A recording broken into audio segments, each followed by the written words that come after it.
Hi, I'm Reggie Turner. I'm here with Jim Miller and Terrence Moore. The FlipSide starts right now.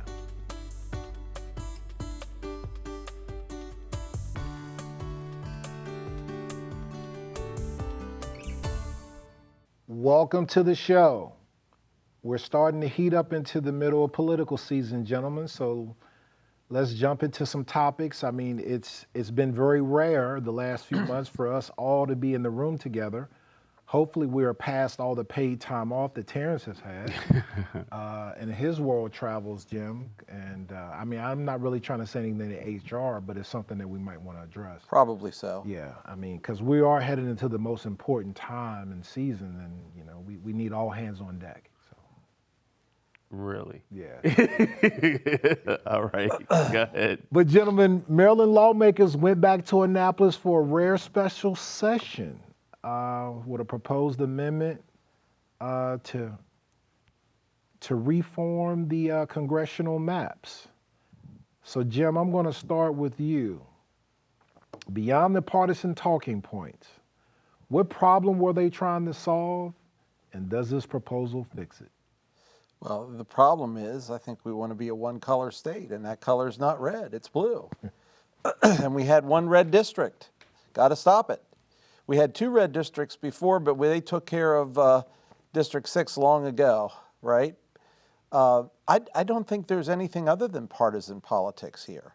I don't think there's an argument to be made that this is anything other than partisan politics, and this is anything other than ensuring that out of 8 districts, there are 8 Democrats in those districts. Will it work? I don't know. Is there going to be a court battle? I don't know. I mean, the reality is what they passed does not change the legislative districts at all. The only thing it does is introduce a constitutional amendment into this next election cycle, 2026 November, to suggest to the voters that we change the Constitution to allow them to do, well, basically anything they want to. Yeah, I think I think that's a broad stroke. I agree that this is a political move, absolutely. But it's being done in a way where this is just a special session to get it on the ballot for November. It's not changing anything. There's no redistricting actually going to happen whatsoever. And the Constitution Amendment is to put the vote in people's hands for them to decide how these maps are being drawn. So I can't say that it's pushing in one way or another, because if the people want the maps drawn a certain way, then that's how they're going to be drawn. So I think that's where the Democrats is pushing to put this on the ballot so they can have that power. I don't think this is really even about the redistricting. I think this is more about a national position showing allegiance, like Illinois did, against what happened in Ohio and Texas, right? So I think it's some of that going on. I think that some of that gamesmanship and party politics that are happening as redistricting and gerrymandering is happening across the country. But this right here, did it need to happen? Absolutely not. It didn't have to happen in this session. Nothing's changed, right? But it's happening now for a reason, because what happens in the midterms? It's about shifting power, and this is about making that statement. It's not about changing our lines. And again, it's putting the power in the people's hands. And anytime you let the people decide, you got my vote. Jim, I've been on social media, and you know, I've been looking at Republican responses of them crying outrage. Now, if you look at, and I'm talking politicians and those that are running for office. Right, I've seen those posts. So if you see those posts and you see those folks and you scroll back on their timeline and you look at when other states were doing it, and there was no outcry when their party was doing it. Yeah. How do you feel about those politicians that are crying out now? I think that 2 wrongs don't make a right. And I think that if you statistically look at the top 5 states that are accused of having the most gerrymandering, 3 of them are Republican, right? So it's not just the Democrats in Maryland. It's the Republicans in Texas. It's the Republicans in Ohio. It's across the board. But do you have any problem with Republicans, politicians that are crying foul because of what's happening in their state, but they had nothing to say about what was happening nationally that could roll downhill to their state? Yeah, well, so if they are elected by the state, arguably they should be most vocal about those issues that impact their state. Would it be nice if they were equally outraged about other states, even if those states were being gerrymandered by Republican leadership? It would. I think that they need to be more than, it needs to be more than just nice, because things that happen across the country are going to affect our community. Yes. And it shows a level of awareness. If you're going to call out the opposition party, you got to have the guts to call out your own party. That's whether it's exactly your right. state party or whether it's your national party. You know, in technology, when we talk about implementing these high-end systems and these security measures and all of this, we talk about best practices, right? What provides the best result? Well, in my mind, politics at this point, at many levels, is about worst practices, and not just the Democrats. And the problem is, you know, if it's just like at the federal level. If you look at some of the federal things that the Republicans or the Democrats have implemented in years past, and then when the power switches, all of a sudden they're outraged because these things are there. Well, they put them there in the first place. Right. Right? So, you know, what's the old saying? What's good for the goose? Good for the gander. Right? So I think the place to start here is what's right and what's fair. And what I have read from constitutional experts suggests that for many reasons, congressional districts should be geographically as small as possible. And we are absolutely ignoring, not just in Maryland, but in many states across the country, wherever there's a significant enough Republican or Democratic majority to do it, we're ignoring that. Yeah. We're doing these things mid-census, which we're also really not supposed to do. I mean, this is a mark on both houses, in my view. Terrence, what say you? You're being nice. It's hypocritical.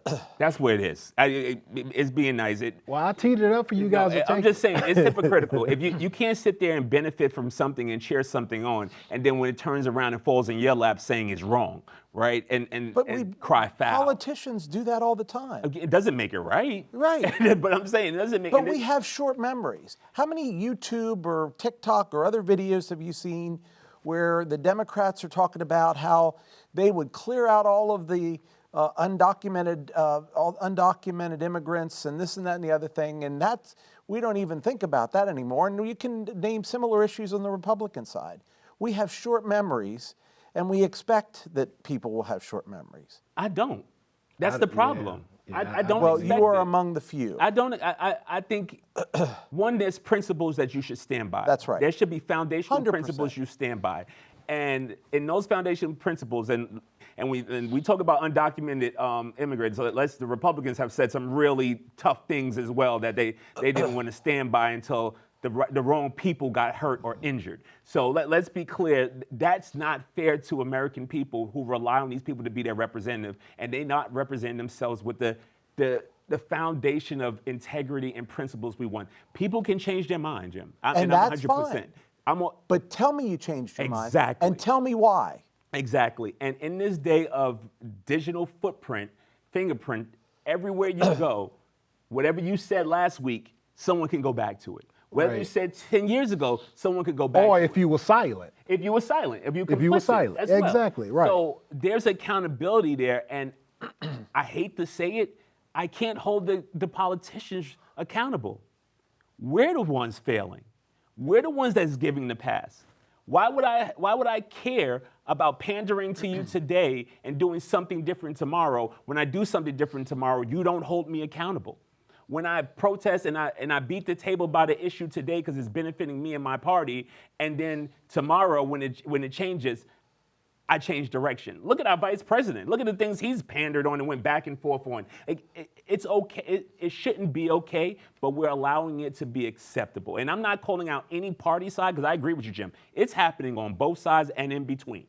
My problem is, what are we doing as constituents that is different? Why are we not holding them accountable? We got two pieces of power, our votes and our dollars. And we're not seeming to use any one of them, and we're seeming to just give them away and not holding people accountable for making changes based on the win or based on their own dollars and cents. And that's what it falls down to. They want to get reelected or they want to make money. You know, I'm sorry, you wanted to say something. No, I was going to ask you a question, Jim. So let's say this gets on the ballot. It will be on the ballot unless Okay. there's a legal challenge. All right. So if it's on the ballot, majority Democrats, it goes through. Is that a foul? Or is that the will of the people? It's the will of the people. It is the will of the people.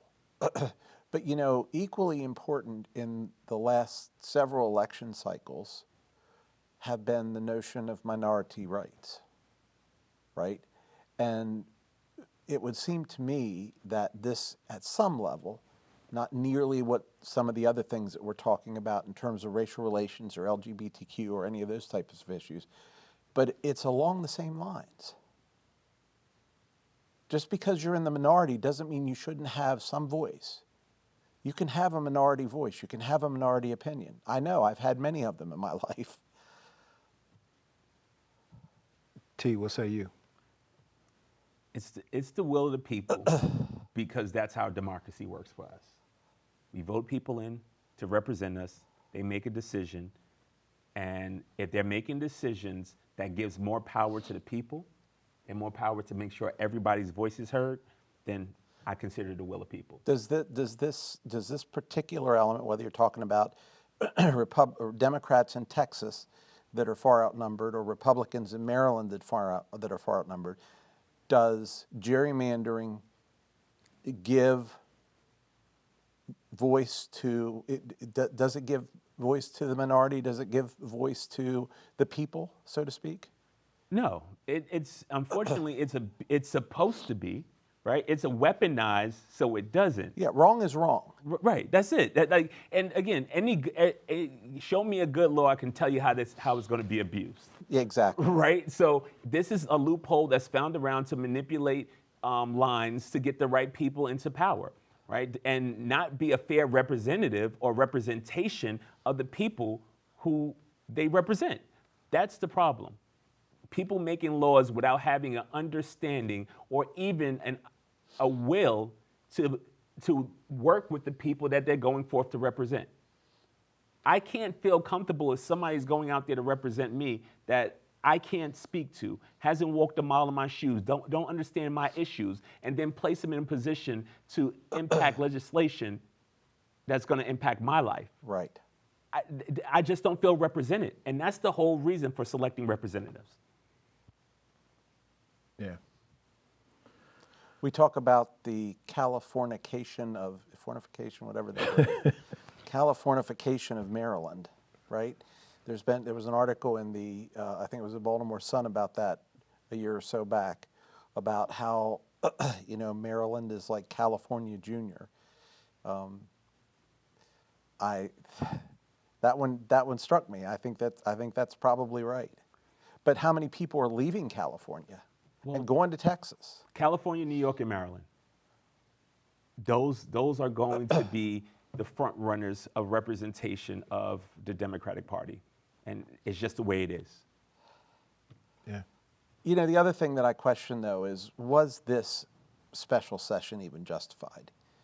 You look back a decade plus, the other special sessions we had, 2012 was about gambling and expanding gambling ability. 2019, it was about education. 2021, it was about COVID.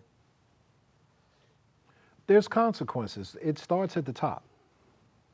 Right. It starts at the top of our government. This was a national play. Right. Right. And you have a national politician in your governor here who has been combating and going back and forth with the President of the United States, there was going to be a response. There was going to be. And it's, after this election, this is when it really becomes interesting, right? Because in the Republican Party, everyone is positioning themselves for the post-Trump era. So it's going to be interesting to see if more politicians on the Republican side are going to pick up that mantle or they're trying to separate themselves from it. And I believe the outcome of this midterm election is going to decide a lot of that. They were hoping the primaries decided, but it kind of was split down the middle of who he endorsed and who he didn't endorse. I think it's a coin flip still. I don't know if we're doing enough, and that's why I think this special session is so important, because everyone's trying to plant their flag right now, make a stance right now, shift it one way or another, because I don't think anyone's comfortable, any party right now is comfortable that they're going to be gaining power or there's going to be a change after November. Yeah. All right, gentlemen. I guess when you guys have election coverage, you'll have more to say about this in a few months. So We will indeed. all right, well, let's come back and talk about some local news here in Washington County. Stay with us. We will have more of the flip side after the break.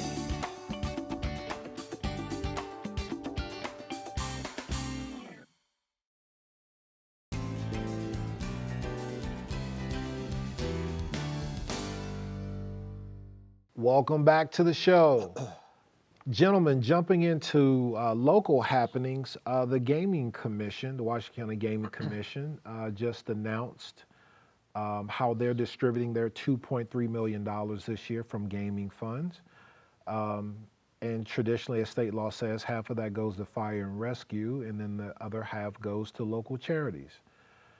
The commission received about 69 applications from 78 charitable organizations. They had more than $3 million in requests, but only over $1 million and some change to be able to be distributed.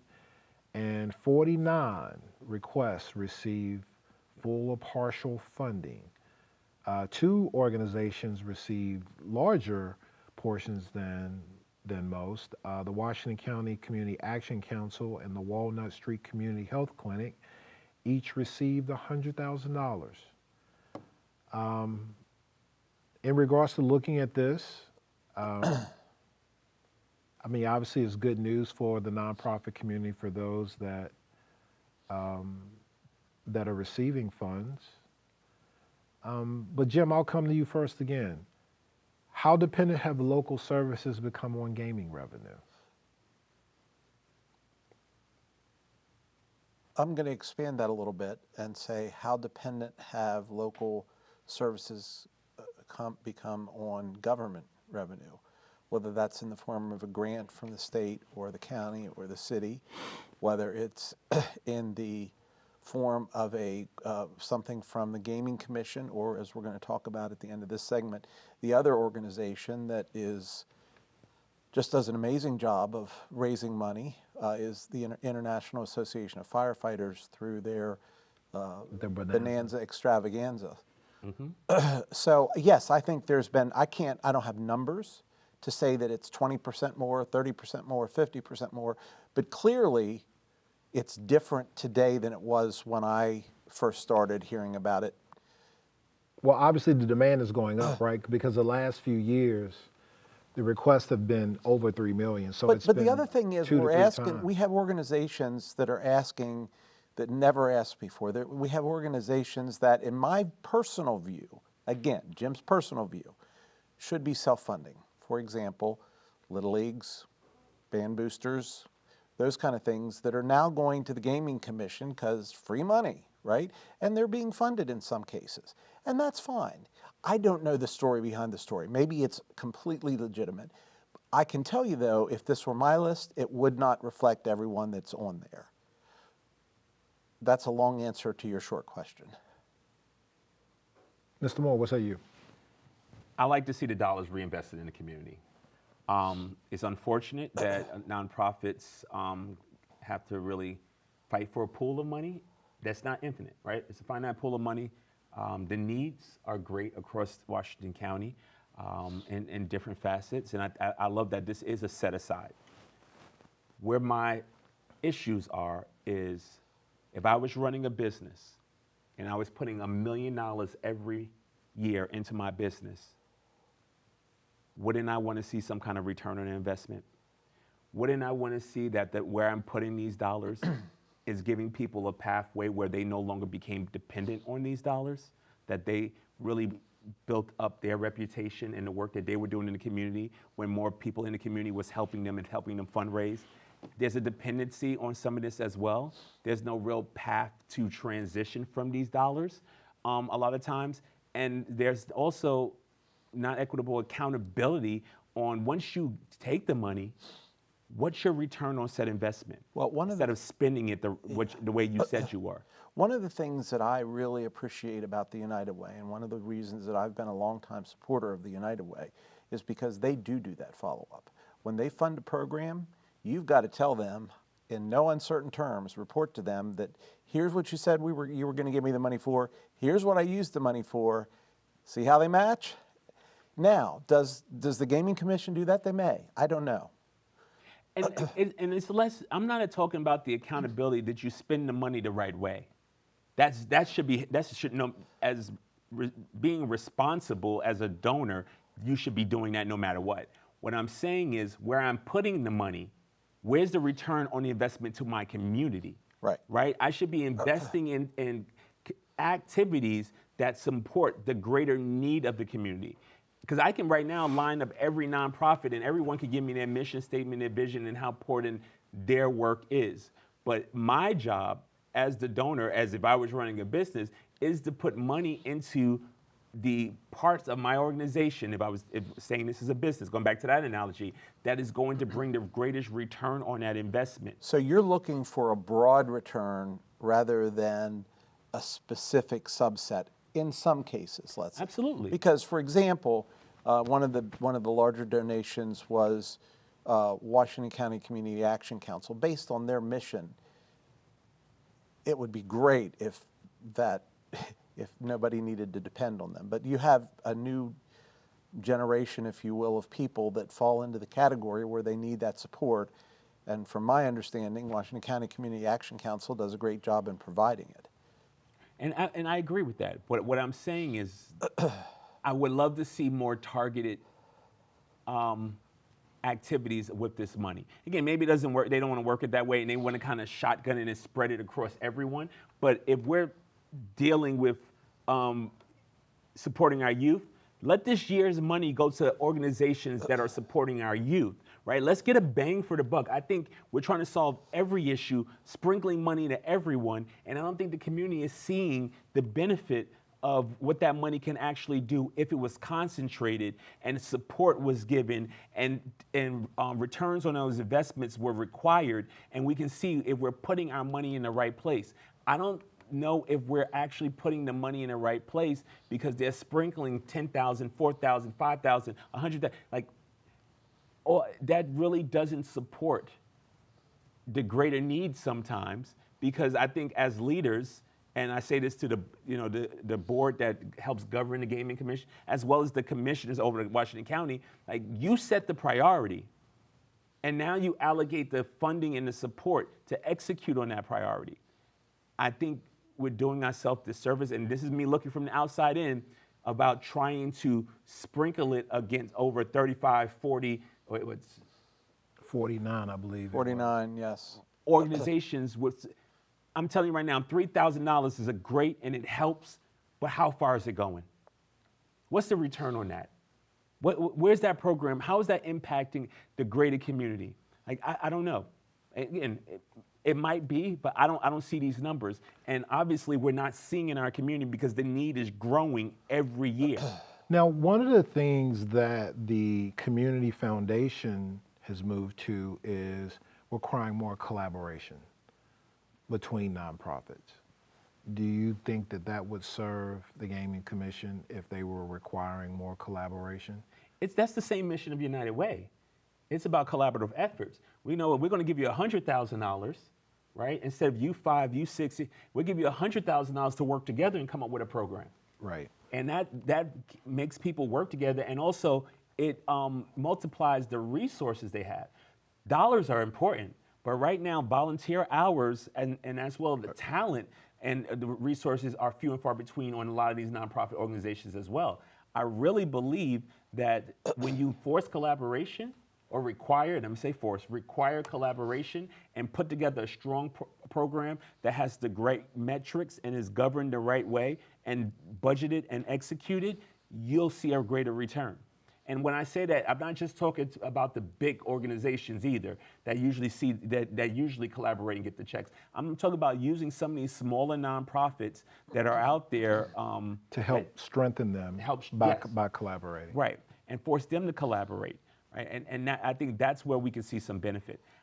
I just think the pot of money is becoming smaller and smaller and smaller. So how we use it and who we give it to becomes greatly important right now, considering the money that was giving out during, let's go back to the times of COVID, right? Like a lot of these organizations got a lot of money during that time, and I don't see them any better off today. So where's the accountability there? Yeah. Where's the fiscal responsibility of those organizations?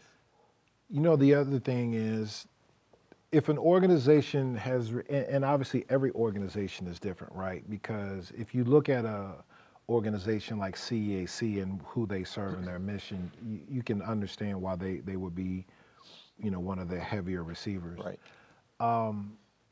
But there are some long-standing organizations on here that have just received money like clockwork 15, 20 years. How does that strike you, Jim? I think it depends. I think maybe Community Action Council is one of those, and I think in that case that's a good thing. And there's probably others that are a good thing too. I do believe that if it were me making those decisions, I would follow Maslow's hierarchy and address the true human need and that type of thing first, with the majority of the money, and I think they do that here. At some level, and there are some organizations that are on the list. I won't mention names, but there are some new organizations that, if it were me, number one, they wouldn't get money at all, or number two, if they did, it would be a one-off. And I would say this as well. The money doesn't go specifically to the organization. It's supposed to be the program. So an organization can actually submit multiple requests. Or it could be a capital. A capital, right. Capital improvement. If you look at the numbers, just some clarity there. So an organization could go in and say that they have a capital and they have 2 programs. So they submit 3 applications. So when 2 of them get denied, that's still a decline, right? So I think just be clear that some of these organizations that may be on there may have come with different programs year after year, or different capital needs, or different needs may change.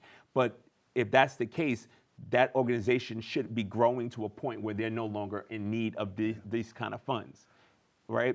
Also, if you're giving to an organization after so many years, then honestly, that should be a budget line item for the county. It should not be dedicated to these funds, right? Then if you think that need is so consistent year over year, year after year, then as a county, you should be putting it in your budget to support that organization and whatever program they're putting forth, because obviously they are offering a great return on those investments. So you want to put that value there. But it's hard for you to find that next organization because they're crowded out. They're crowded out, absolutely. Yeah.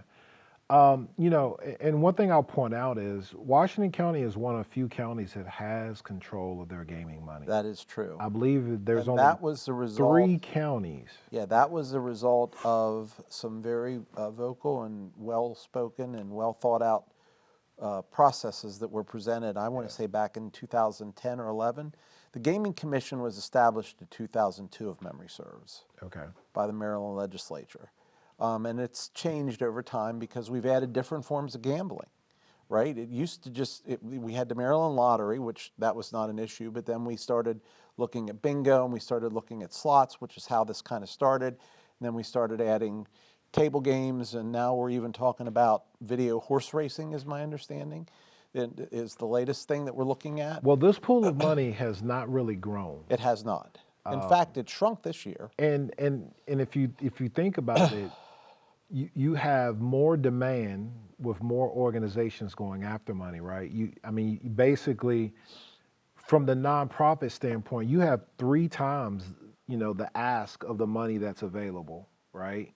And then inflation. So that, the dollars are not going as far Absolutely. in regards to that.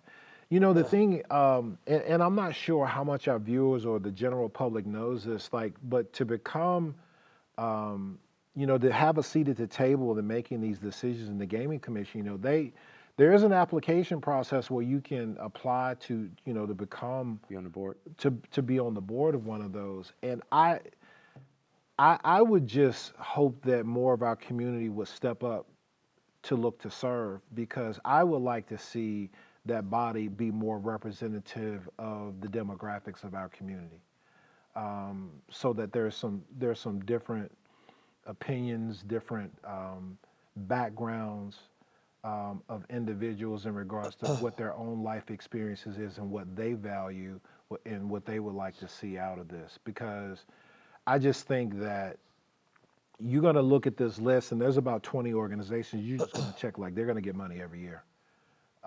And some of these organizations, they have national brands, they have lobbyists, they're getting money from, millions of different sources. So, organizations that are up and coming or, trying to form partnerships, like they're squeezed out of the process. And I just think, to T's point, I think that there can be some more work done to make sure that you're getting the bang for the buck in regards to these funds. The article that appeared in the Herald Mail relative to this subject suggested that about 29% of the funds went to civic causes, 28.6 to adult, 20.6 to youth services, 8.5% to health services, which surprised me. I would have thought that one would have been higher than that, but yeah, it's not. It's about who's requesting it too. So I know that shows one side, but how many health organizations actually apply for that, because they have other means and streams of funding as well. But first of all, I love that at least 50% of money is going to fire and safety. Yes. Right. I think that helps our community. That's one of those things that we see the return on the investment. Right. Purely public safety. Public safety. We see that. The other half, I agree with you. I believe the dollars don't go as far, and they're not as many. The lottery and gaming, sometimes is referred to as a poor tax, right? That speaks to the economy, right? If people aren't gambling, then that's not funding this pot of money. Right. Right? And if people aren't gambling, that means they don't have it as much. Yeah. And I think that there's a secular effect of this money right now that we need to pay attention to, because if this isn't funded, sooner or later, our fire and safety also loses money at the same time. But we need these dollars to go further.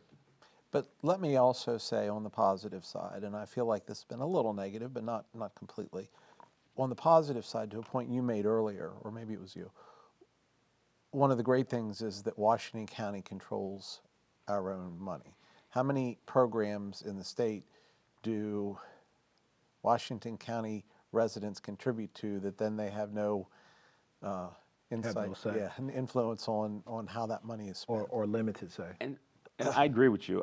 Again, this is about how to make it better. Better, that's right. Right? It's a great program, and the board have been doing great work. I've been on nonprofits, and my own nonprofit has been a recipient of the money as well. I sit on boards with a lot of these organizations. This money is something that a lot of nonprofits, look forward to and depend on year after year as well.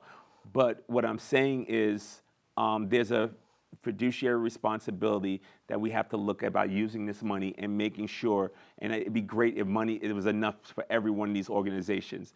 But I think we really need to tailor where the money is going. That's all I'm saying. But I think there's, because if you had 78 charitable organizations that applied for funding, you had 49 that received it. So one of the ways that you full or partial. So there's a mix of full and partial. Full and partial, but 49 received something, right? But if you move towards the requirement or the strong suggestion of collaboration, then that's kind of a way of extending the dollars, because then it's not just the dollars, it's the human capital that comes together to start to solve issues within the community. And by the way, when that human capital comes together, they may find and solve issues that weren't even on their original list of things to find and solve. I'm also big, and I think I'm also big on put the problem out to the community, and tell them to come back and solve it, and you fund it, right? Like, Yeah. Tell them that this is the problem where these are the three major problems that we're dealing with our community. We're putting a call out to our nonprofits to collaborate and come up with programs to support these three problems, right? And let those organizations collaborate and come in with the best plan, and then take that money and fund those plans. That way you tailor it. Everyone still gets a chance to come in, but they have to work together and collaborate. Yeah. And you also know the three problems you put forth are the priorities. I think right now, and again, I don't sit on this board, I think they're doing their best to make everyone happy. And when you try to make everyone happy, you make nobody happy. Right. But here's the other thing that I need to, and I don't know who's on the board. I know some of them, but I don't know all of them that are on the board at this point. But over time, I've known several members of the board. So have I. And I've talked to them, and I will tell you, they are no-nonsense leaders in our community. So I think that from that perspective, I'm also comforted to know that we have that level of people serving to, even though I may disagree with some of their suggestions, again, I'm not sitting at the table, so I don't see the specifics around the proposal that they're accepting or rejecting, but I do appreciate the ones that have stepped up, and I think they're great representatives. No, you're right. These are thankless jobs, right? So let's say that. And there's a lot of man hours and work to review applications, to listen to all the organizations. But there's a crunch. And that crunch, I feel, requires outside the box thinking, as Terrence is talking about, to maximize those dollars. And it's not questioning the people, because I think the right people are in position exercising against the process that's in place. Sometimes it's not, a lot of times it's not the people, it's the process. Right. Rethink the process on how money is out. I think they're doing what they need to do within the guidelines and trying to get it to the best organization. And I know some nonprofits that come in on the last hour and slide across their application. I know there's some incomplete applications. I know even the people, the employees that work there in that grant office pick up the phone and say sometimes like, hey, it's crunch time, something's not right here. Yeah. You want to check this out before we submit this? So the people are doing the work. Right. I think it's a reevaluating of the process and reevaluating if there's truly a return on the investment, and possibly rethinking the process. Well, if you talk to experts, they will tell you statistically that of all the problems we face, 85% of them are process related and 15% are human related. Yeah. So I completely agree with you on that. Before we get out of this segment, the back end of the story. Yeah, the other group that we have to, and the numbers pale in comparison, but guess what? It's a different world. They don't have 152,000 residents that are potentially gambling or doing whatever. This International Association of Firefighters Local 1605 and this Bonanza Extravaganza event, they gave away $123,850, raising their total giving over time to $2.5 million. I can't even fathom the amount of work that it takes to put on that event. But they've been doing it for how many years now? The event Since 20 years. The event is uber popular, right? Yeah. And draws a lot of people from locally and elsewhere. So Have you ever been? I to have Bonanza? not. Terrence? Yes, I've been there. I haven't either. It's it's an event. I can tell you that right now. It's an event. I heard it described as controlled chaos. It is. It's a lot of, again, which I would question, because a lot of gaming is done there as well. With the pull tabs and wheel spinning and raffle tickets, and they're giving away cars. They're giving large sums of money. $50,000. Yeah. So it's a bonanza extreme, right? And people are camping out overnight. They're pulling in on Friday. They're staying the whole weekend. Yeah. So everyone doesn't want to leave because they don't want to drive intoxicated.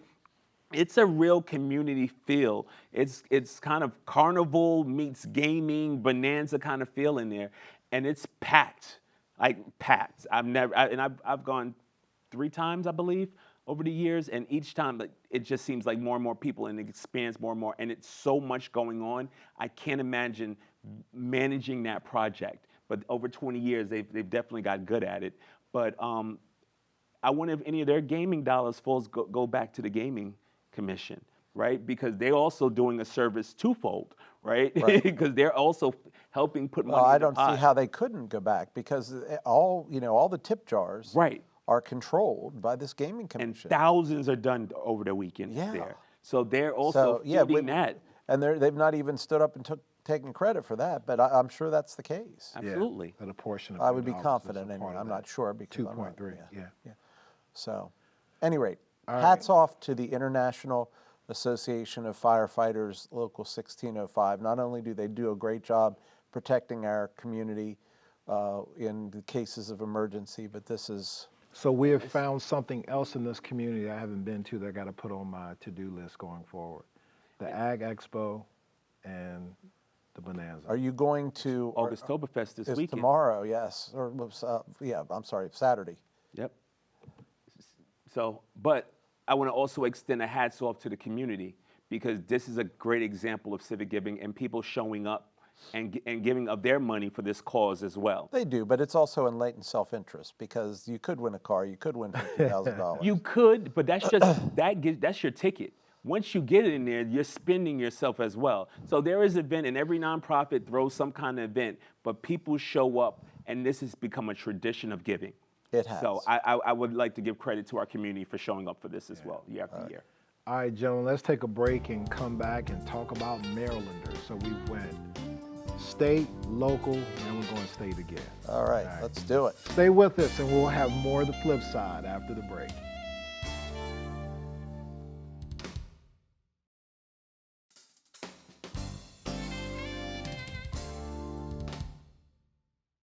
Welcome back to the show. We're back to statewide. We're looking at a poll here of talking about what Marylanders care about. And as I look at my Google machine, I'm going to throw out a little bit to you in regards to these numbers. 76% of respondents are very concerned about data centers. 63% are worried about higher electric bills tied to data centers. 58% said that they're struggling financially or just getting by. 6 in 10 Marylanders say the economy is not so good or poor. 4 in 10 want the next governor focused on lowering utility costs. Only 11% support an increase in sales tax by a penny. 46% support legalized internet gambling. 47% favor higher taxes on earnings of $500,000 or more. Looks like they're coming after you guys.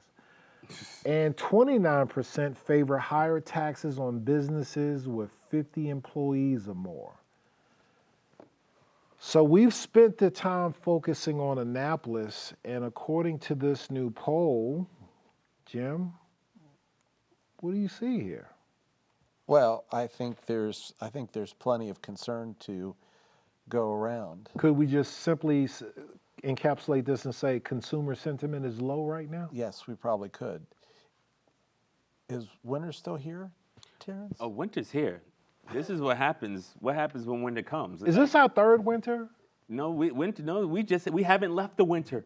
Like, But has this been 3 years of winter? Like, when did you yes. officially Yeah, deem that it's been about 3 years of winter. Okay. Right. It was a slow winter coming in. You know how it is. Coming like it came in like a lamb. Right. Well, now we sit amongst the lion. Right. But we were getting here. Like we kept talking about inflation, talking about it, and people weren't feeling it or saying, "Oh, we're not in a recession." Yeah, we were. I think we were a class recession. Certain people were feeling it more than others, and we're getting to a point where everyone is starting to feel it right now. Yeah. And once we start raising taxes, then everyone's going to cry uncle. Like this is where we're at right now. And utility bills are a huge driver, and it's hard for people to see their utility bills go up the way they do. Also, when utility bills go up, because we have so many renters, rents start to go up as well because that gets offset for people who have utilities built into rents as well, and what the cost of keeping your house functioning after you pay your increase in rent. Then it's getting difficult for everyone, and there is no reprieve in sight. and only unemployment is on the horizon. And you know, the thing is, and Jim, you and I talked about it the last time that you and I were together alone, and I talked about Frederick County. Frederick County politicians that were on the side of data centers got punished in the primary. And you can see the data centers is very much on the mind of Marylanders. And its only reason on their mind is because of the utility costs that's associated with it. And that's true. So tell me how they made that jump. Did they make that jump? Are people basing their concerns at any level or at some significant level based on Reports that would have happened in other states. well, or based on Facebook or other social media things that may or may not be accurate? It's just proven. We've seen it's data showing that electric bills are through the roof for small communities that have data centers placed in them. The data is there and it's everywhere. They're talking about it on Facebook. There are some extremists there as well, but the through line is it's an increase and it's a drain on resources and it impacts utilities. That's just what it is. Well, okay, maybe. Maybe. Yeah. You disagree? I don't know. I'm not smart enough to say whether there's a direct correlation, but I'm reminded of the Latin phrase post hoc ergo propter hoc. Here we go. Well, I think Following it, therefore, because of it. I think in this climate, though, you don't have to be smart enough if you're a politician, right? Right. Marylanders are telling you what you need to be responding to. I period. don't agree. I don't disagree with that at all. Utility companies are telling you Yeah. the reason why your utility bill is going Well, that's up. a convenient excuse for them, right? But if the only major Don't change- blame me. It's the data centers, boys. I mean, So stop the data centers. That's Okay. the only correlation I have, right? If I'm being and- tell but- my electric bill is going up by my electric company and the drain is showing that it's because of the data centers, the only thing I can think of as a constituent is say, all right, then stop data centers. but are your utility bills going up now? Mine Mine? are. Yes, mine are. Okay, we don't have any data centers to speak of in Washington County. No, but we have a whole lot of warehouses that just popped up in Washington County. It's not a data center. It's not a data center, And but it's- theoretically, that doesn't have the same draw as what a data center was. no, it doesn't, but it has a greater draw. And my electric bills didn't go up until they came online. I'm just saying, it's just a correlation. More people online increases your electricity. And if you put on the largest consumer of electricity in a community, there's possibly going to be an impact. Can't guarantee it, but I can guarantee you that electric companies aren't looking a way to give away money. But this, you know, to me, you know, part of this is, you know, this inflation is a national problem, but people want it solved locally How is it nationally? because across the country we're dealing with inflation of utilities as an issue, Right. right? I mean, this is not Whether a, they have data centers or not. right. This is not a Maryland thing. Like we've been, you know, since we've been coming out of COVID, we've been dealing with this inflation, you know, across the board. And it's funny, right? Inflation is hitting us so hard in so many different areas. You don't even have the inflation at the grocery store that even on the list anymore. It's been normalized. The inflation is there. Like everything else, prices go up and then they may stop, but prices never go down, it feels Right, like, right? right. You start to be numb to, all right, this is what the price is. Right. Only price that we see go up and down and fluctuate is gas prices. Well, and sometimes eggs. Eggs were, If you want, yeah, eggs, of course, as one grocery product. but beef went up, and has beef ever come down? No. Has chicken ever come down? Right? A lot of the proteins that we consume, fish, shrimp, shellfish. Then we got shrinkflation Right. as well because we're Right. paying more and getting less. You see boxes and sizes of things on the shelves are Right. getting smaller. The counts are reducing even though the price. So there's a lot of things really happening. I think we got to the point that unfortunately we just submitted to it and say this is what it is. You know, it is so bad. I was talking to Reggie just a while back, And it is so bad that It's bad now, talking to Reggie. now, Wow. now instead of buying Shots have been fired. Dom Perignon at case lots, he has to buy one bottle at a time. The fact that you still calling out Dom The Perignon figure. is telling your age. And who are you accusing of drinking Dom Perignon? You might as well say I'm drinking Ripple. But I agree. I believe utility prices are going up nationwide. Absolutely. We have seen higher spikes in places where data centers are in. Yes, that is true. But if you tell somebody now that utility prices are going up and a data center is coming, I think that's where the people are giving pause, saying, okay, it's not going to help me. It can only hurt me. So that's what I believe some of the question concern is, is. and the reason for my post hoc ergo propter hoc, is how much of that is a political issue versus a real issue. It's a convenient excuse for increases in prices that frankly are increasing anyway. But I think the amount that they're increasing is where it's alarming and concerned. And it's just proven that data centers use a lot of water and a lot of electricity. The same thing is happening with water right now, right? And gray water and you know the drain on water resources. So this is my concern here. We had AI populate. We had data centers before. Data centers are not new, Right. right? The data centers is why our internet actually runs today. Because of the amount of compute power that AI needs, we need more and larger data centers. Also, I would say it's less political and more of big business, right? It's big business to invest in data centers.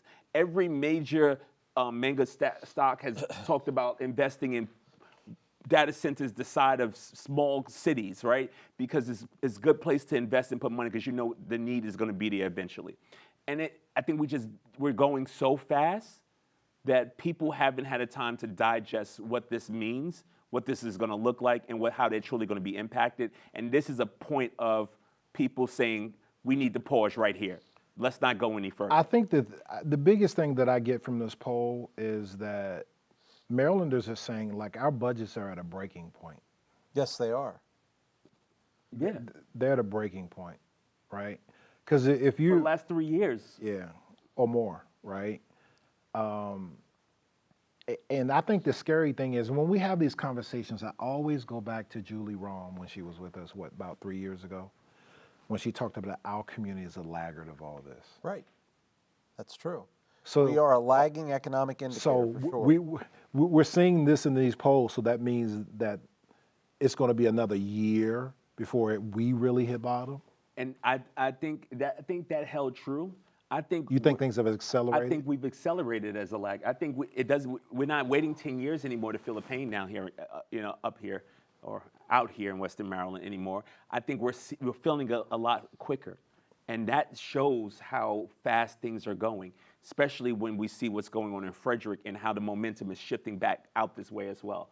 So I think we're probably down to about what you said. I think we're at 18-month to 2-year lagger versus the 10 years that we probably were traditionally.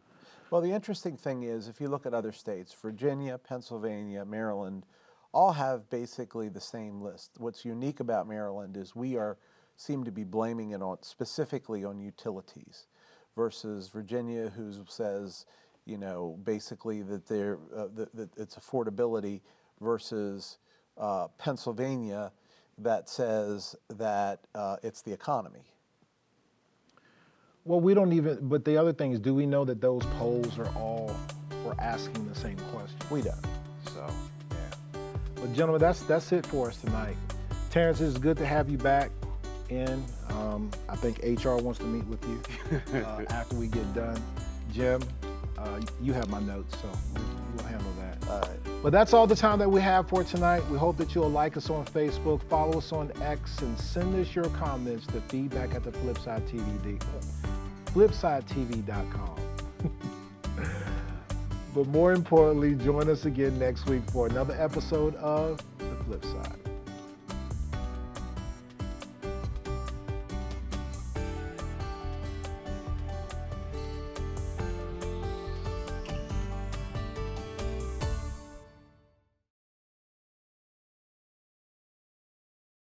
Steve is a full-time realtor with over 20 years of experience and a retired Army officer. Allow Steve to serve your real estate needs with the same level of dedication he's served our country and tri-state area for 25 years. Call Steve today, 301-991-7990. Visit Chikelli's Hoagies and Italian Market for a great meal with Ken and Joanne's family. You come in here to eat, but you'll get entertainment too.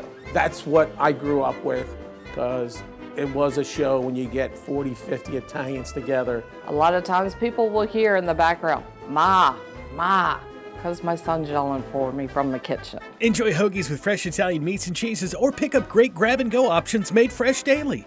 Chikelli's Hoagies and Italian Market near Lowe's in the north end of Hagerstown. Think you need a new roof? Think again. Introducing RoofMax, the first professional and affordable roofing treatment that is scientifically proven To strengthen and extend the life of your roof. RoofMax's exclusive treatment resaturates old, dried shingles with a natural bio-friendly formula that quickly restores flexibility and water-repelling protection. Call today for your free estimate at 301-800-ROOF. That's 301-800-ROOF.